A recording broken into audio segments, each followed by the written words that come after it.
Good morning children. आज class 11th। आज मैं आपका आधा रिमेनिंग चैप्टर कंप्लीट करा। लास्ट टर्म पे भी हम लोगों ने पढ़ा था, चैप्टर शुरू किया था माइस्टिकल एजुकेशन, और आज उसका बचा हुआ रिमेनिंग पार्ट मैं पूरा करा रहा हूँ। ध्यान से पढ़िएगा। ऐसे शुरू होता है। The next morning I found my self somewhat refreshed. अगली सुबह मैंने अपने आप को बहुत तरोताज़ा पाया। But I was extremely hungry, परंतु मैं बहुत ज़्यादा भूखा था। As soon as I was light enough for me to see my surrounding, जैसे ही मैंने देखा सुबह होने के बाद की अपने चारों तरफ की चीज़ें, I noticed, मैंने पाया that I was near a large ship, कि मैं एक बहुत बड़े से पानी के जहाज़ के पास था। It seems to be unloading a cargo of pig iron, ऐसा लग रहा था कि उस पर से कच्चा लोहा उतारा जा रहा हो। I went at once to the vessel, मैं तुरंत जहाज़ के पास गया and asked the captain to permit me to help unload the vessel in order to get money for food. मैं तुरंत कैप्टन के पास जाकर उससे आज्ञा मांगता हूँ कि मुझे भी लोहा उतारने दे, और जैसे कि मैं अपने कुछ खाने के लिए पैसे का इंतज़ाम कर सकूँ। The captain a white man, कप्तान जो कि एक गोरा व्यक्ति था, अंग्रेज व्यक्ति था, who seems to be kind hearted, जो बहुत दयालु प्रतीत होता था, कंसेंटेड, उसने आज्ञा दे दी। I worked long enough to earn money for my breakfast, मैंने काफ़ी देर तक अपने नाश्ते के लिए काम किया। And it seems to me as I remember, जैसा कि मुझे आज भी याद है, now I to have been about the best breakfast that I have ever eaten, कि मुझे आज भी याद है कि मेरा सबसे अच्छा नाश्ता वो कभी था उस दिन। Next passage. My work pleased the captain, मेरे काम ने कैप्टन को खुश कर दिया। So well he told me, उसने मुझे कहा, I told continue working for a small amount per day, कि मैं हर दिन थोड़ा थोड़ा काम कर सकता हूँ। That I was very glad to do, इस बात से मैं बहुत ज़्यादा प्रसन्न हुआ। I continued working for this vessel for a number of days, और मैं इस तरह से कई दिनों तक उस जहाज़ पर काम करता रहा। आफ्टर बाइंग फूड, खाना खरीदता रहा। विद माई स्मॉल वेजेस, अपनी छोटी छोटी ज़रूरतों को बचाकर। There was not much left to pay my way to Hampton, अब मेरे पास ज़्यादा पैसे नहीं बचता हैम्पटन जाने के लिए। In order to economise in every way possible, और हर तरह से मैंने अपने पैसों को बचाने की कोशिश की। I continue to sleep under the sidewalk, और इसके लिए मैंने सोना उसी साइड वॉक के नीचे जारी रखा, क्योंकि उसके नीचे सोने से पैसे खर्च नहीं करने पड़ रहे थे। Next passage. When I had saved enough money, जब मैंने पर्याप्त पैसे बचा लिए with which to reach Hampton, जिससे कि मैं हैम्पटन पहुंच सकता था। I thank the captain of the vessel, मैंने उस जहाज़ के कैप्टन को धन्यवाद किया फॉर हिज काइंडनेस, उसकी दया के लिए। एंड स्टार्टेड अगेन, और फिर शुरू कर दिया। विदाउट एनी अनयूजुअल एक्यूरेंस, बिना किसी असामयिक परेशानी के। आई रीच रिच हैम्पटन, मैं वहाँ से अब हैम्पटन पहुँच गया। With the surplus of exactly 55 cents, अब मेरे पास 50 सेंट्स अतिरिक्त बचे हुए थे। Which to begin my education, जो कि मेरी शिक्षा के लिए शुरू करने को काफ़ी थे। The first sight of the large 3 story brick school building, पहली नज़र में जो मैंने देखी तिमंजिला ईंटों की बनी इमारत विद्यालय की ईंटों की बनी इमारत।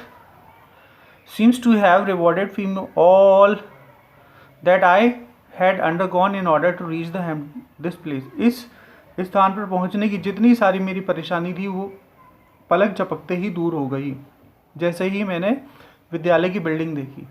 The sight of it seems to be give me a new life, इस रोशनी ने मुझे एक नया जीवन दिया, मुझे एक नया रास्ता दिखाया।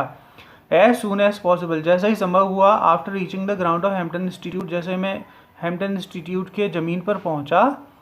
आई presented myself before the head teacher for assignment to the class, मैंने तुरंत विद्यालय की प्रधान अध्यापिका के समक्ष अपने आप को प्रस्तुत किया कक्षा के प्रवेश के लिए। Having been so long without proper food, बहुत लंबे समय से सही से खाना नहीं खाया था, बाद नहाया नहीं था, चेंज ऑफ क्लोथिंग, कपड़े नहीं बदले थे। I did not of course, वास्तव में मैं उन पर कोई विशेष प्रभाव नहीं जमा पाया।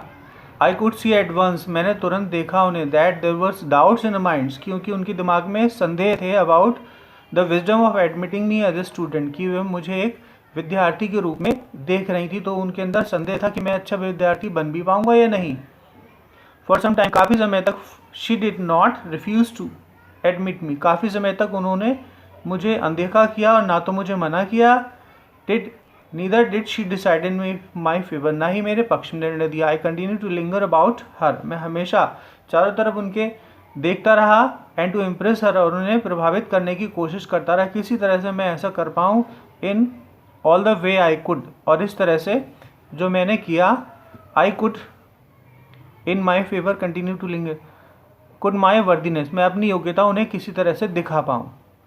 इन द मीन टाइम, इतने में आई सो, मैंने देखा हर एडमिटिंग अदर स्टूडेंट्स, कि वे अन्य विद्यार्थियों को प्रवेश दे रही थी। That added greatly to my discomfort, इससे मेरी बेचैनी और ज़्यादा बढ़ गई। आई फेल्ट, मैंने महसूस किया।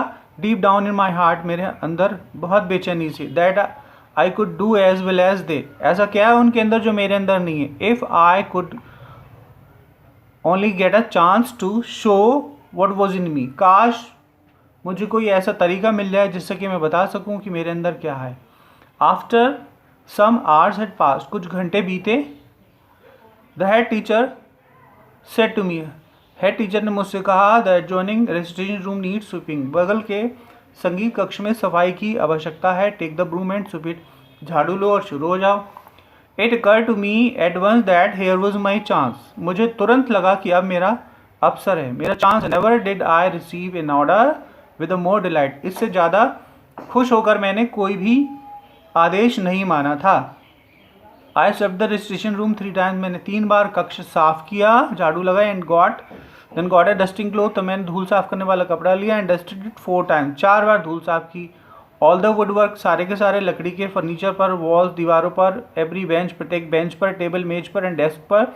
I went over 4 times with my dusting cloth, मैंने 4 बार अपना धूल साफ करने का कपड़ा घुमाया। Besides every piece of furniture, हर एक फर्नीचर को अलग अलग किया, एक स्थान से दूसरे स्थान पर लेके उसे साफ किया। Had be moved and every closet and corner, कोना कोना अच्छे से रगड़कर साफ किया।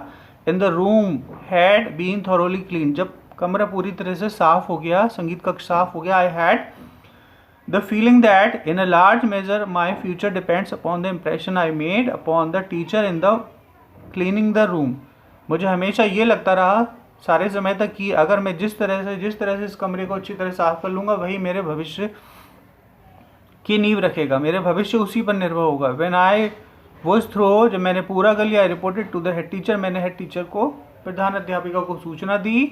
She was a Yankee woman, वो एक यांकी वुमन थी। हु न्यू, जो जानती थी, just where to look for a dirt, कि धूल को कहाँ देखा जा सकता है। She went into the room, वो कमरे में गई। And inspected the room and closet, और कमरे का निरीक्षण किया, क्लोजेट प्रत्येक कोने का। Then she took her handkerchief, तब उन्होंने अपना रुमाल लिया and rubbed it on the woodwork, और सारे के सारे लकड़ी के काम पर घुमाया, देखा, चेक किया। अबाउट द वॉल्स, दीवारों पर, ओवर द टेबल, मेज पर, बेंचेस पर। And when she was unable to find a bit of dirt, जब उन्होंने धूल का एक कण भी नहीं पाया फर्नीचर पर या किसी जगह पर, यानी फर्नीचर पर, शी क्विकली रिमार्क्ड, उन्होंने धीरे से कहा, I guess you will do to enter this institution, मैं सोचती हूँ कि तुम्हें इस विद्यालय में प्रवेश मिल जाना चाहिए। सच यही तो सुनने आया था वो लेखक। I was one of the happiest soul on the earth, मैं पृथ्वी पर सबसे सुखद आत्मा था। The sweeping of the room was my college examination, झाड़ू लगाना मेरी कक्षा, मेरे कॉलेज की प्रवेश परीक्षा थी। I have pass several examination since then, तब से आज तक मैंने कई सारी परीक्षाएं पास की। But I have always felt, परंतु मुझे हमेशा लगा that this was the best I ever passed, कि ये उन सबसे अच्छी परीक्षा थी जो मैंने कभी पास की थी। तो बच्चों, इस तरह से आपके इस चैप्टर आपका फिनिश हुआ। अब आगे होमवर्क करते हैं।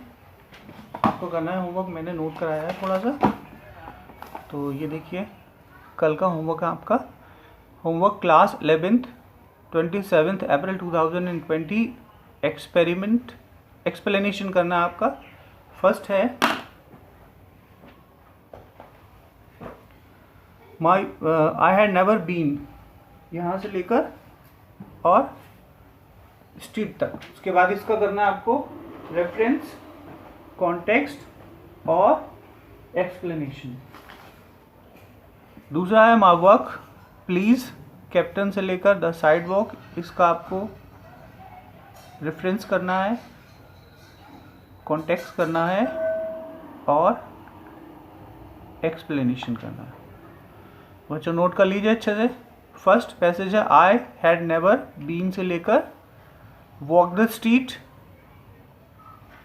सेकेंड है my walked please the sidewalk तक। बुक्स परचेज कर लीजिए बच्चों, नई पुरानी कोई भी बुक चलती है। 12th का जो पैटर्न है वो हमेशा चल रहा है, ये इसमें नया पुराना सरकारी या प्राइवेट कुछ नहीं। जैसी बुक ले लें, किसी पुराने बच्चे से ले लें तो वो भी चलेगी। अंदर का पैटर्न, ऊपर का कवर पेज और बस कंटेंट्स में कोई चेंजेस नहीं होती है, ऊपर का कवर पेज चेंज हो सकता है। तो ये ले लें किसी भी बच्चे से और आप पढ़ सकते हैं अच्छे से।